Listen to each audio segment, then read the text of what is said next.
Alright, Shalom Akim.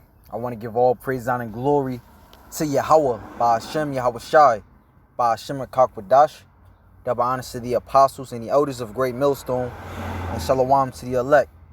The Wadi Yahweh, by Hashem, Yahweh Shai, for allowing me to do another lesson, which is going to go into how Yahweh, by Hashem, Yahweh Shai, kills. Alright? And he heals. Alright? He controls all things. And the reason why I'm bringing this out is based upon this article that I read, to where, to the average mind, this will look like good news. Alright? But we do not want to live any longer in hell. The scriptures tell the believers to haste in the day. Alright? Yahweh Shai told his disciples that in his Father's house are many mansions. Alright? He even told us to pray, that he bring order on earth as it is in heaven. That cannot be under the son of perdition, under the wicked. Alright? Because it's not meant for us to live it up in hell. Okay? When you put the man of sin and rulership, alright, you inherently, alright, are creating hell. And that's what the Lord did when you go into Revelation 6 and 5, which this man is written of as the red horse. Alright? He also speaks, how he speaks about how his power was given him to take peace from the earth. Okay? Isaiah 14, same thing. He smote the people and smote the earth with a continual destruction. But Isaiah 9 tells us how Yahweh Shai, who the word ignorantly calls Jesus Christ, is that Prince of Peace. Okay? It speaks about, in Revelation 21, how he's going to come with healing in his wings. Alright? So prosperity, as far as long life is concerned, that blessing is given, alright, when Yahweh Shai comes back. And when Yahweh Shai comes back, it's going to be the same time, alright, this current rulership is taken down. Alright, when you go into Daniel 2, it speaks about how when Yahweh Shai, he smote the image at the feet. Okay? And this is the weakest Esau has ever been. Okay? Females in the military, pushing homosexuality. Okay? All nations want to come against you. This is the weakest this devil has been, man. And just as, the Most High has taken Rome down, alright, well, all nations came against them. This is how he's going to take down modern Rome or America.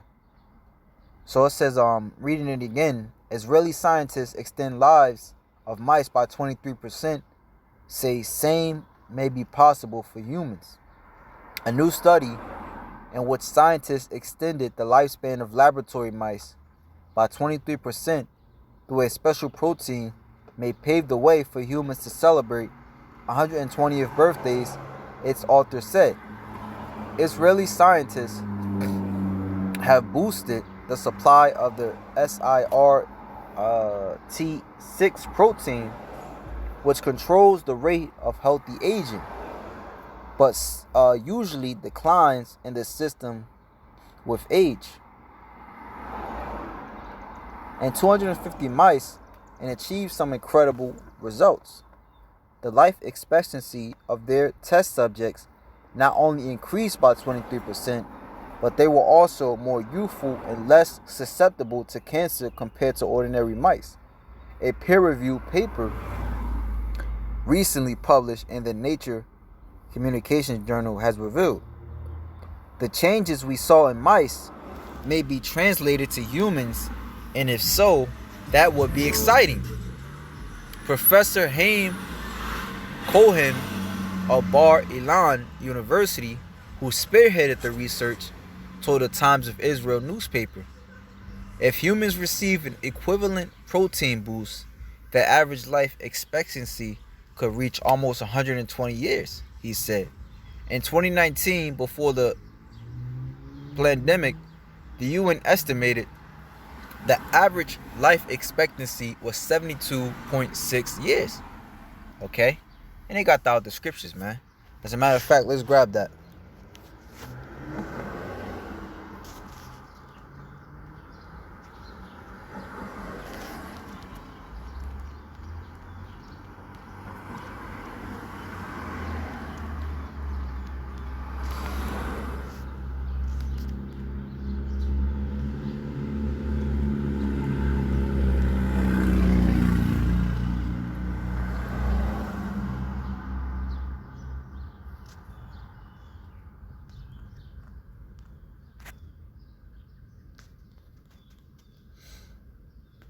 No, it's in Psalms. I just can't remember where it's at.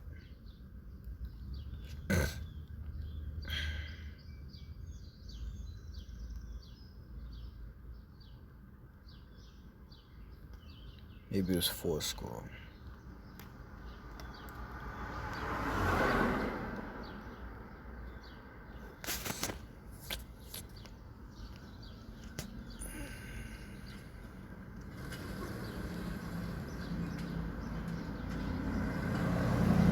Psalms 90:10. The Wadi Yahweh Shimi Hawashai. The days of our years are 60 years and 10.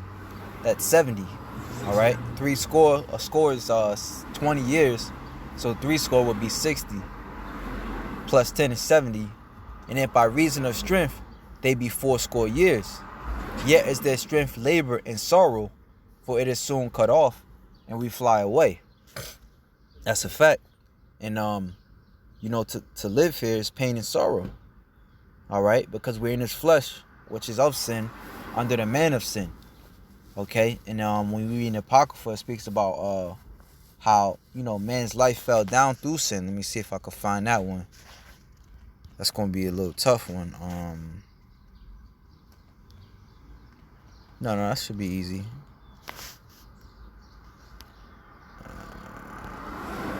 Come on, baby, don't do this to me.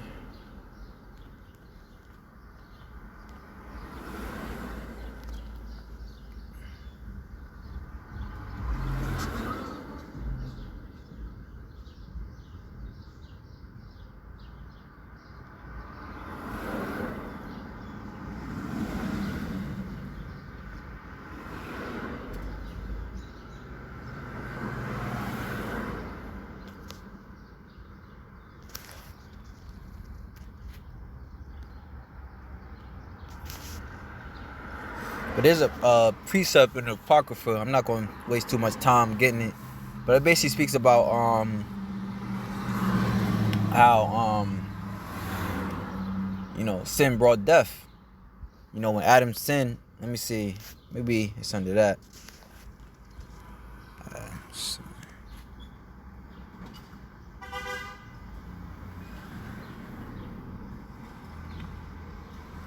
Second 7 and 48. O thou Adam, what hast thou done?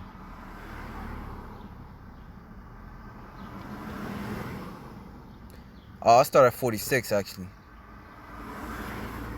I answered then and said, this is my first and last saying, that it had been better not to have given the earth unto Adam, or else when it was given him, to have restrained him from sinning.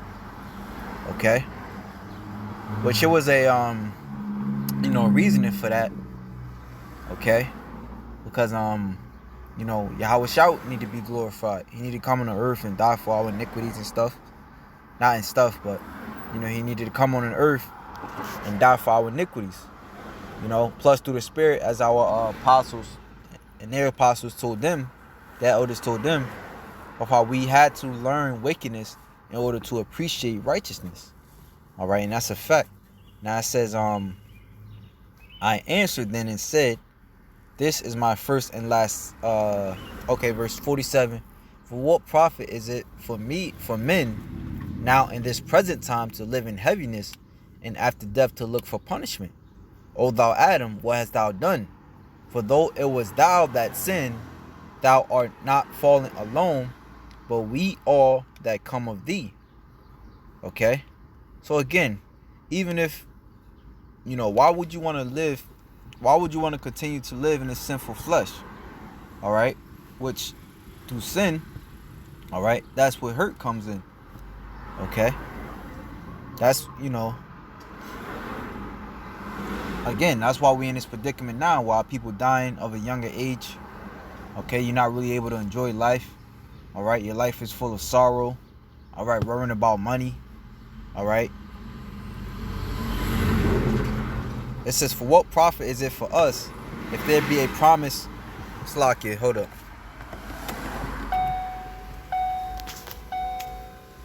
So I'm gonna be mad as hell if the brothers can't hear me well because there's so much noise going on. But it says, O thou Adam, what hast thou done? For though it was thou that sinned, thou art not fallen alone, but we all that come of thee. For what profit is it unto us if there be promised us in immortal time, whereas we have done the works that bring death? Okay? And those works that bring death, all right, is signing on to the philosophies, the ways of these other nations. Okay? So it says, the changes we saw in mice, Slocky, reading down, Cohen's lab is currently looking for ways to safely increase the levels of SIRT8, T6 protein in people. The mice were genetically modified, but humans will require drugs to achieve the same effect. We are developing small molecules that may increase the levels of SIRT6 or make existing amounts of the protein more active, the scientist said, adding that he expects concrete results in 2 or 3 years. Cohen has been working on the issue for a long time and already reported a 15% increase in the life expectancy in mice in 2012. However, his remedy only worked for male rodents back then. The new study, which was a collaboration of international scientists including Professor Rafael De Cabo of the U.S. National Institute of Health, has seen a major improvement. Male animals were living 30% longer than their counterparts from the control group, while the life expectancy of females also grew by 15%. The symptoms of aging in mice is the loss of ability to extract energy from fats and lactic acid after a small period without food. But according to the paper, the animals with high levels of SIRT6 didn't have such a problem despite their old age. Moreover, their lives weren't just longer, but of better quality, as they have had less cholesterol, showed fewer cases of cancer, and could run faster. You know?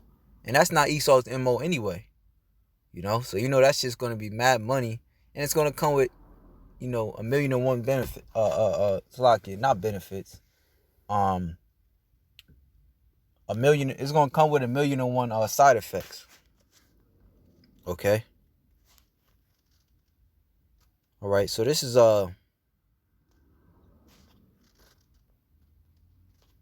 Jude chapter 1,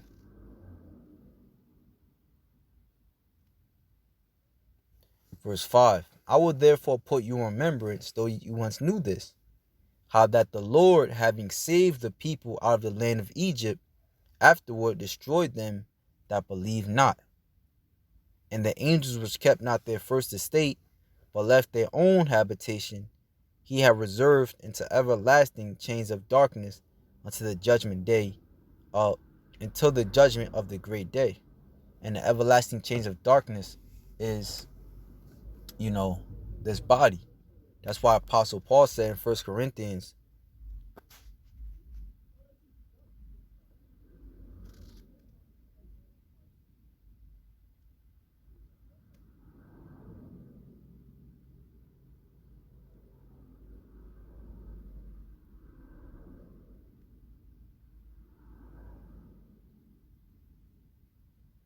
when the Lord comes back, right? When it says right here, 1 Corinthians 15 and 52, in a moment, in a twinkling of an eye, at the last trump, all right? For the last trumpet shall sound, all right? The nuclear missiles, and the dead shall be raised incorruptible, and we shall be changed, okay?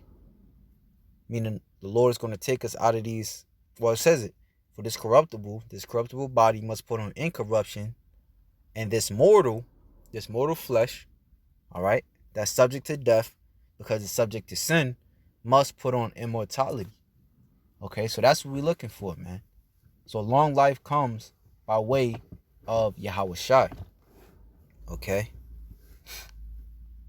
and that's at like the day of judgment. All right, when the missiles hit, those that continue to stay in the flesh, continue to believe in Esau, Edom. Okay, and we can't wait to see that day, man. We cannot wait to see that day.